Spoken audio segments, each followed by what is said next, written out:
სკუტერები, ბანანები, აფრიანი იახტები ზღვაზე, პარაშუტები და პარაპლანები ცაზე, ზღვის სანაპიროზე კი ქვიშის ფრენბურთი, მაგდის ჩოგბურთი და ქუჩის კალათბურთი.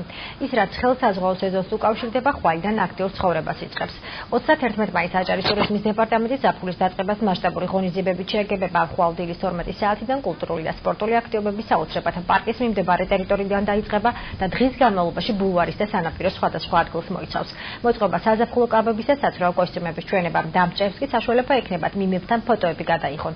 ღონისძიების მონაწილეთა განწყობაზე მთელი დღის განმავლობაში კუბელი მუსიკოსები იზრუნებენ. საღამოს კი სეზონის გახსნის საზეიმო ღონისძიებას საოცრებათა პარკში გუფილენდის და დათო ხუჯაძის კონცერტი დაასრულებს. ეს ტურისტული სეზონის გახსნა იქნება სიმბოლური, რა თქმა უნდა.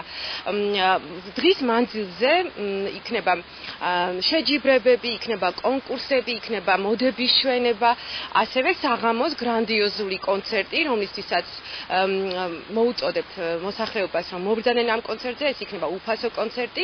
ამ ეტაპზე ყავს ასევე სტუმრები პოლონეთიდან, ეს არის 11 ჟურნალისტი წამყვანი მედიიდან და სხვათა შორის ისინი ასევე გაგვიშუქებენ ჩვენს ტურისტული გახსნის ღონისძიებებსაც.